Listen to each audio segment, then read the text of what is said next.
All right, and we are back with episode 45 of Modern Prescription. My name is Dr. Deepak Dugar. And I'm Dr. Jeff Toll. And today we have a really special guest. The body episode. The body scanning episode. Body scanning episode. Yeah. Well, we got to get ready for summer. We're going to be in shorts and topless. What's it called? What's Hot girl summer? Summer or of the sex. summer of sex. Summer of sex. I think it's both. I think it's both. I think it is. I think people are ready to be outside with the shirt off. Even in LA, vaccinated. The mask mandate I've ends been next seeing week. a lot of vaxxed and waxed hashtags on Instagram. So. I've seen the t-shirts, I'm vaccinated, come F me, like all types of weird stuff. Yeah. This is going to be a weird summer. But the bottom line is it's time to assess our bodies. Yes. And today we have a very special guest, one of my dear friends, Raj Sareen, and he is the founder of Styku, S-T-Y-K-U. It's a technology company that does body scanning. They are literally nationwide. They're doing over 1 million scans a year now on patients all over the world. So we're all going to really get to understand how our body looks, how it changes over time in a way that is much cooler than just reading a number on a scale. So. Right, which tells us nothing. Right. Technically nothing. So let's talk about some TikTok trends. We have to always debunk. Yes. So one of them is talking about the comeback of belly button rings. What are your thoughts, Jeff? Are you a belly button ring guy? So belly button rings were very popular when I was in high school. Yeah, me too. Yeah. Britney Spears, I think, was very famous for having them. Yeah. I can't remember like who else really had them, but they were huge. Everyone had them. Yeah. And then they were, not very cool, and everyone took them out. Right. So of course they're back. Right. They have to be 10-year pendulum swings. Right. I remember when I was in middle school, a girl in my class had to go to the nurse and then had to go home and had to go to the doctor's office and then had to go to the hospital. Infected? Because she pierced her own belly button in class. Wow. And she literally in the middle of class pierced it herself and ended up getting really badly infected and had to go to the hospital. Wow. So don't do that. Don't do that. Go to a I don't like to professional. give direct medical advice during the podcast, but one of them would be do not pierce your own belly button ring during 6th grade class. So that's an official medical advice. Yeah, but not giving any medical advice. Disclaimer remains. Another one is a new trend. What if I want to be tan? What do I do for that? Yeah. What does TikTok say for the tanners? Yeah, so they're saying that you can get what are called tanning injections, where they're injecting melanocyte type production cells, basically stuff that creates more melanocytes in your body. Would you recommend this? Wait, what? They're injecting melanin or they're injecting cells? No. So they're injecting melanin. Okay. And they're trying to use that to make yourself darker. Look tanner? Yeah, to look more tan. And so I think that is probably not a smart idea. I don't know. I think that's probably very dangerous. I think this is extremely... Has the FDA studied this at all? Well, they're injecting melatonin 1 and melatonin 2, and both types of injections work to replace and replicate your natural alpha melanocyte stimulating hormone in your body. And that hormone is what's binding to the melanocortin receptors. Got it. That stimulates the production of pigment in your cells. Interesting. Yeah, so I think this is probably a bad idea, though. I think manipulating your body's hormones unnecessarily probably dangerous. Weird. It's so weird to think about even these like small little... The body's so cool that even these little tiny cells, there's like hormones stimulating things. I know. A famous version of this is when you have what's the thing that JFK had, where it's an adrenal hormone, and then it accidentally binds the melanocytes to the wrong place, and then you get darker, and get very tan. Yep, that happens with Addison's disease. Addison's, yep, and that happens with people who take hormones as well sometimes, especially older men you see who are taking growth hormone or other types of they start to change color. They start to change color. Yeah. And you see that That's sometimes. always a giveaway. I've had patients lie to me about taking testosterone and growth hormone and these things, but I can see when they get this ruddy kind of like darker complexion. That ruddy color, yes. I know. That's exactly right. They can never lie. The numbers don't lie. And it's always the 50 to 80-year-old men who are doing that. Right. It's and females usually not. No, not usually. But yeah, I do not, again, no medical advice, but generally do not I don't know about that one. Yeah. Melanin injections, I would say no. I would say no. Yeah. But, it's funny because tanning, we don't want it. What we've decided to tell people is we don't want them to tan. You have to wear sunscreen. Right. But yet, being tan looks healthy and it's still looks desirable. Desirable. I know. So if you want them to wear the sunscreen, then how are they supposed to look tan? I know. It's a tough one. I think you're just supposed to love the skin you're in.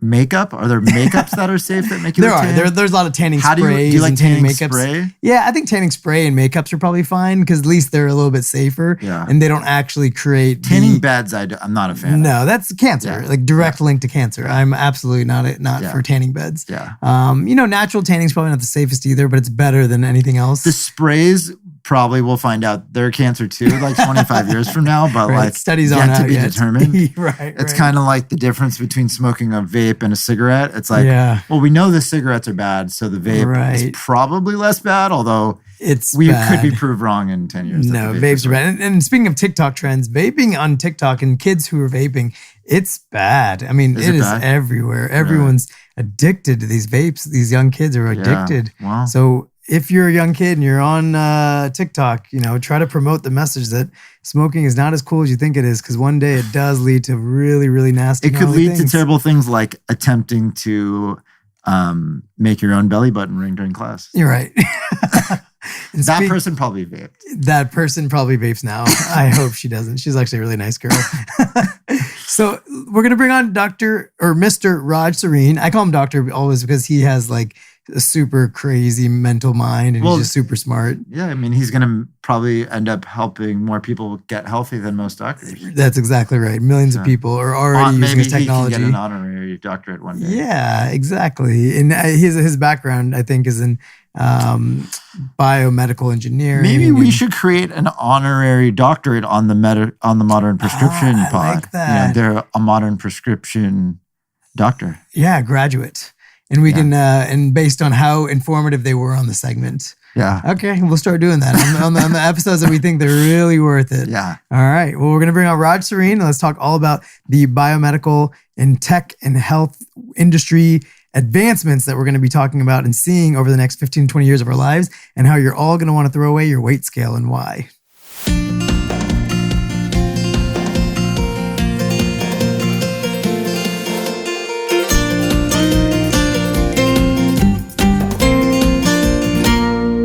All right, we are back with a very special guest, one of my closest friends in the world, who also is super inspirational with building a mega tech company.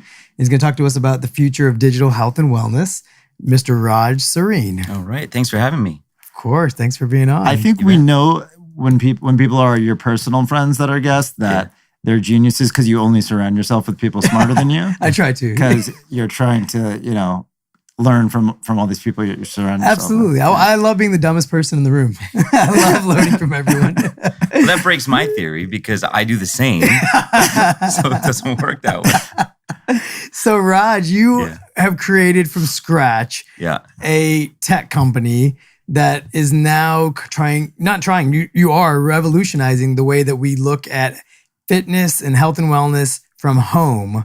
Instead of the old school way of a scale, which is how we usually, I would say most of the world has a scale in their house, right? Which just tells us a weight, right? No actual data. What are you doing that's so different? And not just people's homes, but even businesses, from a gym to a nutritionist to a weight loss clinic. They all rely on these scales, and ultimately they don't tell the full story about our transformational journey to a healthier self. Ultimately, what we discovered is that you can't really capture somebody's journey to being healthier with just a number, right? Just looking at weight, and people kind of trust that number and they judge their progress a little too much. So we sort of stumbled upon accidentally that if we used a camera, a 3D camera, to scan your body, we could get these really rich anthropometrics, your waist circumference, your hip circumference, your body composition.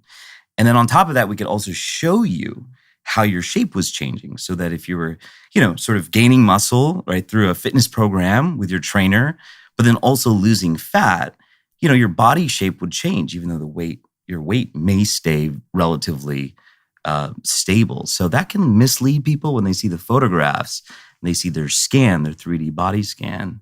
They ultimately see the progress that they're making, and that really is the positive feedback that helps them continue along their journey. Yeah, I think that's really important because I have a lot of patients that go through that where they're lifting weights for the first time in a long time, maybe while trying to lose weight. And obviously that's speeding up their metabolism. It's helpful for their eventual actually losing weight. But at the beginning, they may not lose as much weight, the pure number, but their body looks much differently and much better. And a lot of people get caught up, unfortunately, with the number and think, okay, this program's not working, or they give up instead of realizing, oh, wow, actually, if you look at the image, there's a significant difference. And I think this is not exactly the same, but when you do your before and afters with people too, you are showing them, or even before, during pre-op, when someone's coming to look at what their nose may look like after surgery, you're making these micro adjustments and they're getting to look at it. Right. And I think that helps all of us to really understand how our body is changing. And I'm a victim of this as well. I look at the scale all the time. I'm always trying to lose weight, and I always look at the scale and I'm focused so heavy on the number. That's right. But you have to look at it from the bigger perspective in terms of how the overall metamorphosis of your body is happening. And I think it's hard to do with visual memory of how you looked with your shirt off that day. That's right. So a tool like you've created with Staiku is incredible. So tell us exactly, what does Staiku do? What device did it start out as? And where are you guys now with your developments? So doing a body scan involves standing on essentially a weight scale that rotates 360 degrees. And then there's a 3D camera placed right in front of you that captures millions of data points and reconstructs your body in 3D. Then we use AI to sort of measure your body. The whole thing takes like 35 seconds or so. We do about a million and a half scans right now a year. Wow. We're growing about 150% per year. We're across about 1,500 locations. Mainly gyms, but then because of COVID, really in the last 12 months, our portfolio has expanded horizontally into all these other verticals: nutrition, weight loss, even primary care, especially if they have some sort of program around wellness and whatnot, and they want to track this kind of data. So we didn't always have this idea of fitness, health, and wellness. We actually started with the idea in the clothing industry to kind of capture people's shape and help them understand, a brand's sizing, discover brands that fit them better, sort of just get full waist circumference and hip circumference, even for tailors who want to customize, suits and whatnot. And that was our first hypothesis. Like a lot of startups, we pivoted. It just didn't work out, and we ended up in this industry. Wow. So it was the technology that you believed in more so than what the purpose would have been with the technology? Yeah. Oftentimes this happens. Like Kindle is a great example of this. The technology behind Kindle came out 10 years before the actual Kindle surfaced. And there were rounds and rounds of funding. The founders sort of were a revolving door. And there's a lot of cases like that. And you just don't hear about them, where you discover technology. Now you're looking for a market for it. So we certainly believed in the idea that, in this digital world where everything is going from analog to digital, it was interesting that we discovered a way to digitize a human being. And, there's obviously medical imaging, which has rich data on the inside of your body. But there's a lot of information on just the shape of your body and a lot of science that shows that shape can be very informative in healthcare. So we didn't discover that initially. Absolutely. But we ended up discovering that later. I bet there's a lot of medical applications, just thinking, while we're talking about that, you guys haven't even found yet. So there's a lot of data about people who have more of their fat around the midsection, for example, are more likely to have things like fatty liver, other implications metabolically, depending on where your fat is. And I bet over time, because you guys will be collecting data, it's happening now. You'll be finding more. Yeah. So we're a part of this leading edge of scientific discovery right now. There's a couple of papers that are just being submitted to the American Journal of Clinical Nutrition that are basically showing exactly what you just said, that adipose tissue that's in the central region of your body is obviously one of the largest indicators of poor health outcomes, right? Metabolic syndrome, heart disease, cancer, diabetes, so on and so forth, right? A quarter of males have metabolic syndrome. They have 3 of 5 of the conditions that qualify for metabolic syndrome. One of them is, high cholesterol, high blood pressure, high A1C, large waist circumference, large body fat percentage. So it turns out, with the fact that we're getting an accurate waist, a precise waist circumference, right? Much more precise than you would use with a measuring tape. And then also we're able to predict body fat with respect to a gold standard criterion like the DEXA within 99%. So we're talking about $120,000 GE machine, right? An X-ray machine that is sort of the gold standard for body composition. that enabled us to build this AI algorithm to actually predict your risks of metabolic syndrome. So there's a lot of stuff coming. The science is sort of, just the academic publications are starting to get out there. So we're building a lot of credibility, but you're going to see exactly what you just said in the next, 5 years or so. Sort of healthcare open up to the idea of 3D imaging. And I loved your point earlier too, because we have so many insane scans, like MRIs, X-rays, CT scans. Inside of the body, we can literally see and study every single thing. We literally ignore the surface anatomy. That's right. Well, it's never talked about. Yeah, and all of our imaging tends to be very reactionary to a problem. So if you have... So it's always, someone's has a 10-pound weight loss. We better get a CT scan and look for cancer. Right. But it's never this person has every risk factor in the world to have heart disease 15 years from now. Mm-hmm. So that visit in someone's doctor's office is this guy's 45.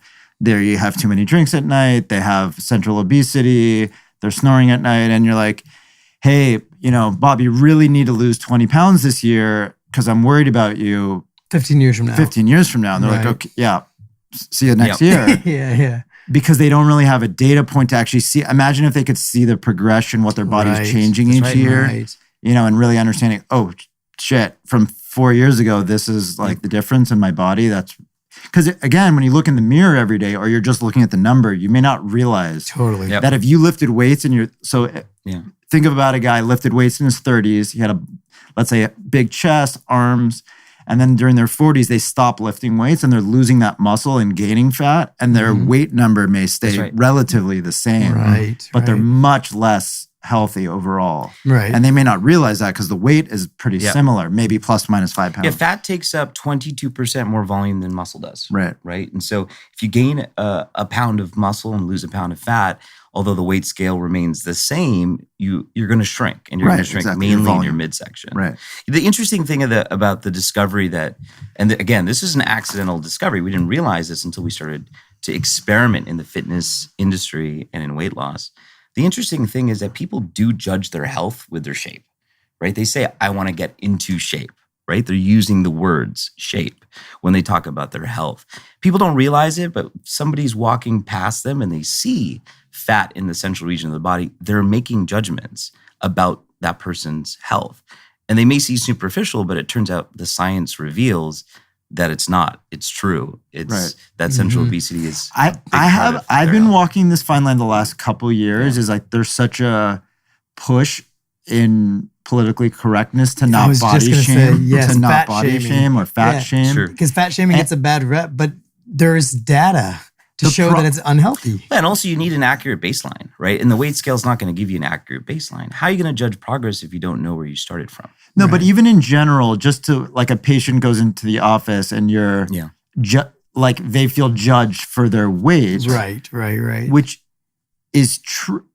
It's not, we're not meaning to shame you of like, you're a pathetic person for being this way. It's just more, we need to make some changes for your health. Just like if that person was a smoker or something else. But I feel that it's sort of inappropriately cancel culture. Hard. Cancel culture has made it very difficult to talk about. And I feel that challenge as a physician of that squeeze between would cancel culture not like me telling this person that I think they need to lose weight because it's offensive, or do I need this person to lose weight so that they don't have hypertension, diabetes, or all these other problems in a couple of years? Right. Like Lizzo, for example, a famous celebrity singer who's huge and has had the craziest 2 years of her life right now, is very large. And she is all about body positivity and being confident and comfortable in who you are. The problem with that is, just like you said, is that everyone supports that, right? Because it makes us all feel better, especially if we're not in good shape, that, love myself, love my body. And that is correct. I think the mental You should love yourself. Yes. Still. Even when you're not in shape, you should still love yourself. I think the mental part of it's important, but you should not ignore the fact that that is physically going to cause a future life of diseases, all reducible by losing weight. You should love yourself no matter what shape you are, and then also love yourself to be wanting to make it improve it. Exactly. I think that's perfectly worded. Love yourself as it is, but love yourself enough that you want to improve it. Right. Yeah, that's beautiful. So to that point, people right now have a scale at home. They step on the scale. All it tells them is a random number that they usually can't correlate with much. Yeah. What is the future of scales at home, and what's the purpose? What's Staiku's? What are you guys doing next? We're doing a lot of stuff, innovation around scales at home, commercial scales in businesses. Ultimately, the biggest driver here is sensor technology continues to get cheaper and cheaper, more affordable, more accessible. You talked about MRIs, right? Mm-hmm. It'd be amazing if we could get an MRI every month, right? We had the best doctors in the world and scientists, sifting through all the data and developing all the insights, AI and sort of, jumping in and looking at the data as a whole and then starting to make predictions, right? Mm-hmm. Maybe ahead of having a problem, right? But the reality is that's not accessible, it's not affordable.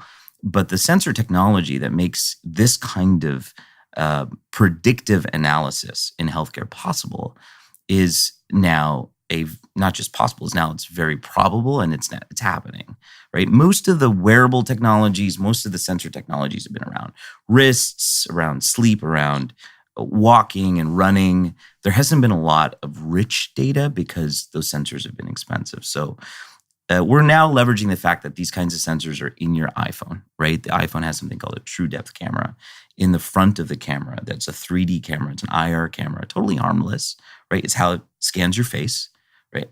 Apple happens to be the largest scanning company in the world, right? Because they scan billions of faces every single day. But you can use that kind of camera to do more. You can scan the body. So you've got a lot of interesting applications out there. So we may play in that space. We're still very much doing R&D around the True Depth camera. Also, there's a company, which you might have heard of, Amazon, mm-hmm. that developed something called Halo. Mm-hmm. Yeah, this is in the news this week, yeah. Yeah, they were in a private beta test that was invite only for a few months, and we happened to get a couple of them. So our founders tested the solution, and there's a lot of solutions already out there. It just happened to be a lot of noise around Amazon's solution. The solution's been out there for a while, but the idea is to use the RGB camera, just your regular sort of camera on your iPhone. It doesn't have the highest fidelity, right? Because it's all 2D data, so it doesn't capture the shape as much. It's got to make a lot more predictions. But I think it's going far in educating the market mm-hmm. that there's another way at home, at scale, to be able to get rich, information around your risks of health outcomes, right, without a traditional scale. So, right, because I feel like if you stood on a scale and instead of just saying 183 or whatever, right. If it said you are a 44% chance of diabetes, you had a 23% chance of heart attack, you had a 17% chance of stroke, and then you step on it the next day and those numbers are going down, that's way more motivating than seeing just a random number go up or down that's measuring weight, right? So I feel like that digitizing our, just like in our car, like I always talk about the emotional dashboards, right? So like just like in your car, you have all these little dashboards, right? Why don't we have health dashboards that are just easily accessible? That's right. Rather than having to go see Dr. Tool for that once a year visit, step on the scale at home and have all your digital dashboards that say diabetes, heart disease, cancer. You still go see Dr. Tool, but the idea is you're more engaged. Yes. And we can track the progress too. Because the data. The other thing is that medications, dent numbers really well, mm-hmm. And they do dent the risk. Yeah. So if someone has really high cholesterol numbers, we know that increases their risk of heart disease, let's say by a certain amount. And we know if we put them on a statin and get the LDL below a certain amount, that will help decrease their risk. But far too often in Western medicine, that's the solution is take this medication for the rest of your life. Sure. Right. Yep. Instead of often because we don't see them until it's often too late. I mean, ultimately, changing behaviors is way harder than taking medication. Changing behavior is so hard. Because that's the thing is when they get the medication and all of a sudden their cholesterol goes from 250 to 130, they're like, wow, I'm doing great. And sometimes behavior gets worse and they gain weight. Yeah, it's such a good point. And so short-term fix. That's why I've been talking, always about people with prediabetes or even not even quite prediabetes that are overweight. Sometimes I'll be using, in the past metformin, but now actually there's a new study that came out this week for a relatively new drug, semaglutide in the setting of weight loss. Mm-hmm. Semaglutide, which is a diabetes medication basically it's an injection, take once a week. And they saw like significant weight loss, like 15, 20 pounds in a year on average. What's like the mechanism? What is it? Is it I think it's glucose? No, it's a really complicated mechanism. Okay. But like some sort of lipolysis thing where it's killing fat? I don't think so, actually. I need to look it up. But I think, basically, all of these things, in the past, weight loss drugs were always things like amphetamines. They were always working on your brain to make you eat less. Phentermine, all these things were meant to decrease your appetite as opposed to increase your metabolism. And so I think phentermine, for example, is a very dangerous drug. That's the type of drug that intervenes with your heart rate and can cause significant cardiovascular issues. Right. So there were a whole bunch of drugs that had phentermine in them, things like fen, if you remember in the 90s, and it caused a lot of heart failure. Right. Basically, all of those drugs, the combination drugs all got taken off the market, but somehow phentermine is actually still FDA approved.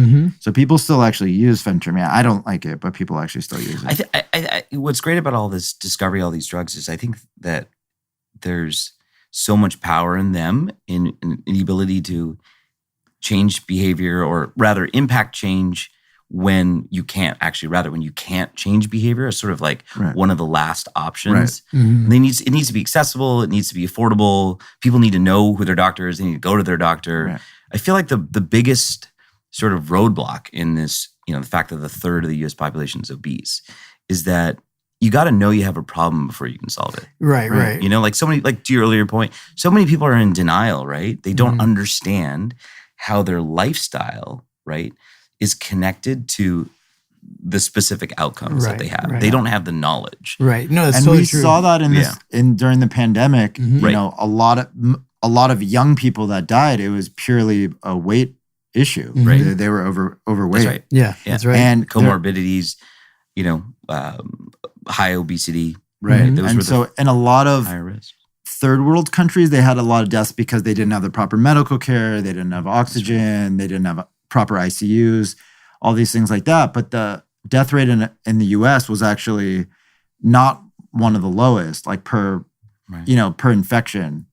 And part of the reason is we're more obese than most countries. Right.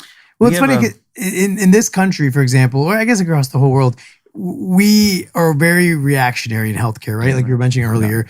Like the police is kind of like what our healthcare system is like. Yes. Right? Once a crime happens, they then get involved, right? It's reactionary. But however, if you own a house, you're thinking about security cameras. You're thinking about alarm systems. You're thinking about fences. You think about these things.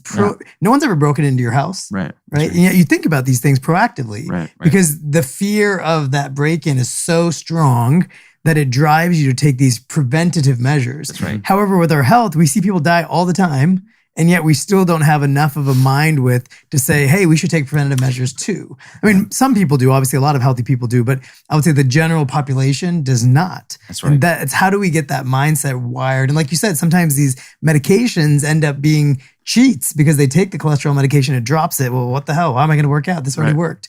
And that's where I think something like Steiku is creating, where you can create a weight scale at home where you stand on it and it gives you your percentages every day of your risk of diabetes, your risk of, that's amazing. Because I think that is a fear-based thing. Just like if you move into a neighborhood and they say 47% risk of your break-in, you're putting a fence up. And what I think is great about preventative medicine and being active and all this other stuff, it's not just, so yes, you are lowering your risk of heart disease, diabetes, all these other things, but there's also then the orthopedic things that you're making less likely to happen because you weigh less. So you're less likely to need a hip replacement. Musculoskeletal risks are going down. Less likely to have chronic back pain, all these things that make your quality of life worse that aren't necessarily life-threatening issues. Right. And then also when you are in better shape and health, you're less likely to have neurologic things at the end of your life, dementia, off balance, needing to have 100%. A walker, all these things that again impact your late life quality of life. So people that are very active their whole life, jogging, cycling, these are the people in their 80s golfing 18 holes and really enjoying their life still. And that's so even if someone is obese and we can prevent a major heart attack with cholesterol medications and we can prevent, stroke, with blood pressure medications, they still may not be very active or able to use their body well in their 80s, even if they're alive, because we've prevented these major... There's actually a technical term for this called functional capacity. As soon as you have a heart attack, that functional capacity goes down significantly. Mm-hmm. You're never going to fully recover as far as things like musculoskeletal issues that you'll develop, balance, all sorts of other disorders. I want to mention a client that we have, a weight loss clinic, because you talked about the drug and its efficacy and whatnot. This is a weight loss clinic called Profile by Sanford. We're in about 100 or so locations. I think they have about 150 across the country, right? They essentially, their model is as follows. We're going to reteach you or teach you the first time the how, what, where, why, when of food, right? Just the basics. Like, when do I eat? How much do I eat?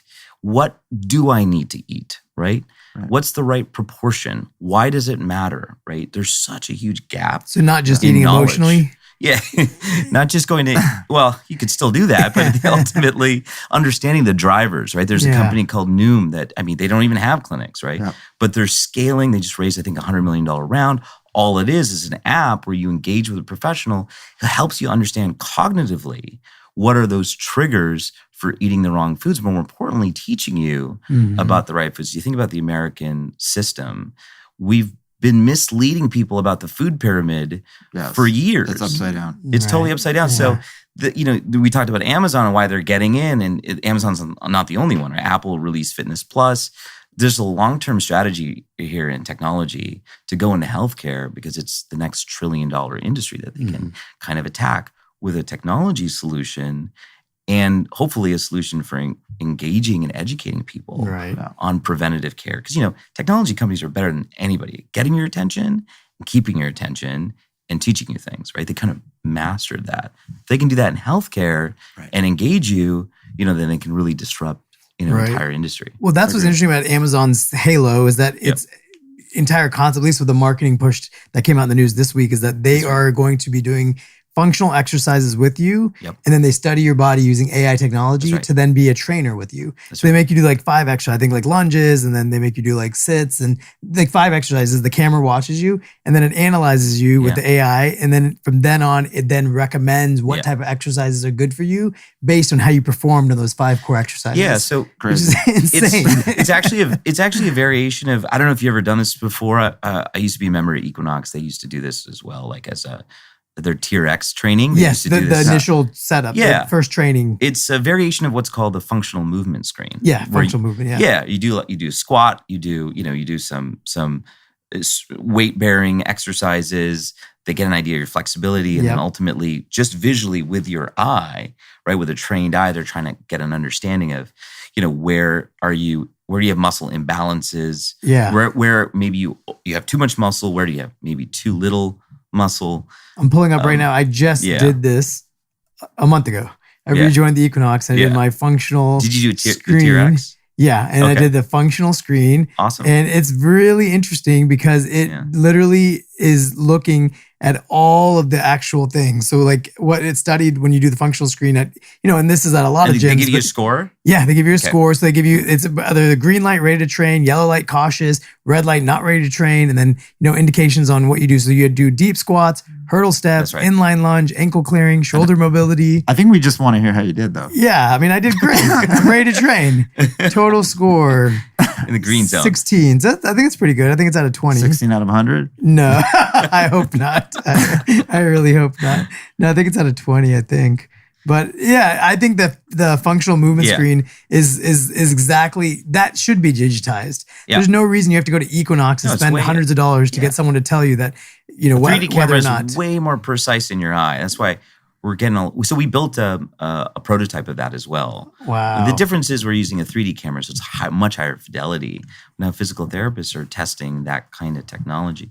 Essentially, we've looked at what Amazon's done, and we've said we can leapfrog them on the consumer side with something that's more tangible. It replaces your scale, but it's also in combination with your phone and gives you a lot more fidelity than the Halo experience, coupled with a service like you guys were talking about that leads you to the right professional to help you at home. But I don't think it's something that you're going to see yet.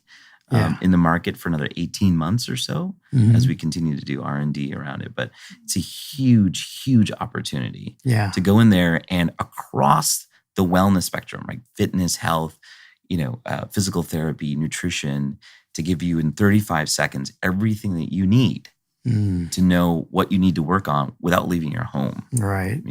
Yeah, that's huge. And then you're cross-comparing all the data, millions of people getting scanned. That's right. And you're cross-comparing their data in a safe way that you're able to improve people's functional report based on comparisons with other people. That's right. Yeah, because that's the big part. Like most of the time when you do research studies in medicine, it's like 3,000 people enrolled, right? That's right. You have millions of scans a year, and that's where you're getting most, insane amounts of data to compare and contrast. It's like a real-time clinical trial every single day, right? Which if you've got the right scientists on board, you can really start to look at things objectively and develop whole new baselines for things. Like there's not actually, so the functional movement screen you were talking about right now, there's not actually any kind of published data set around what the right baseline is. Right.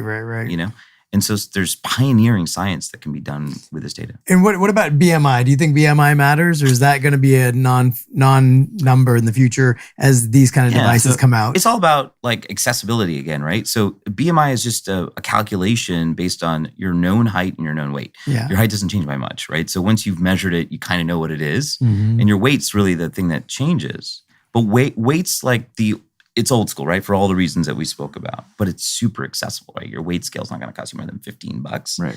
Maybe a smart scale is $150.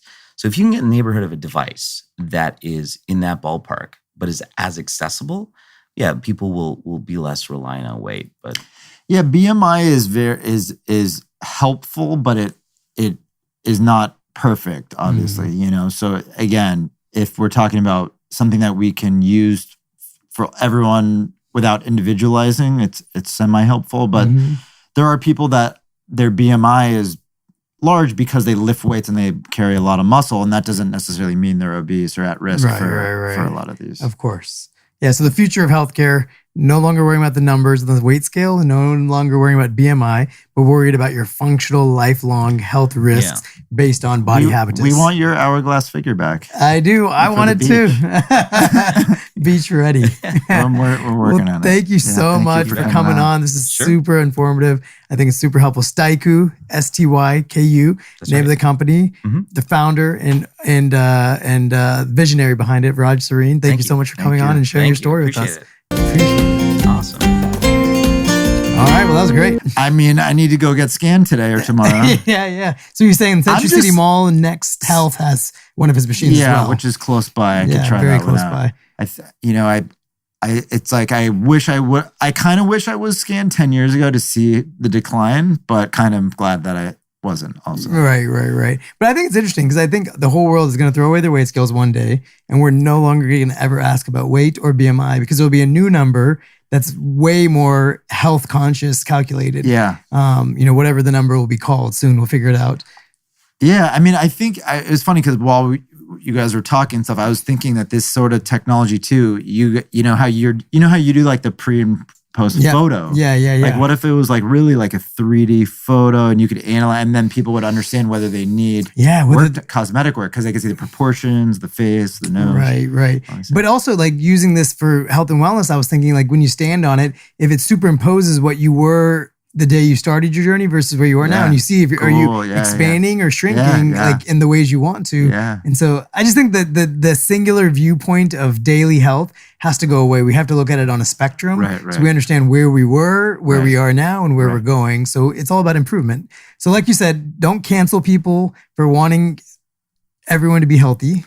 I think the fat shaming cancel culture should end. That it's. I've been talking about this for a little bit. We have to figure out what is the right amount of loving ourselves and what is the right amount of, if you really love yourself, you're going to take care of yourself a little better. Exactly right. Yeah. Because I think fat shaming is not a good thing if it's done maliciously, but if it's done for the purpose of a doctor in a doctor's office telling a patient they should lose weight, that doctor shouldn't be canceled. And that's medical advice, right? So I think that's the difference. But don't make fun of people for being out of shape, but love yourself enough to get into shape. Right. All right. Thanks for listening, guys. Episode 45, Modern Prescription. Keep liking, sharing, commenting. If you have any questions, hit us up in our DMs on Instagram or comment on the YouTube videos, and we'll get back to all your questions. Thanks so much.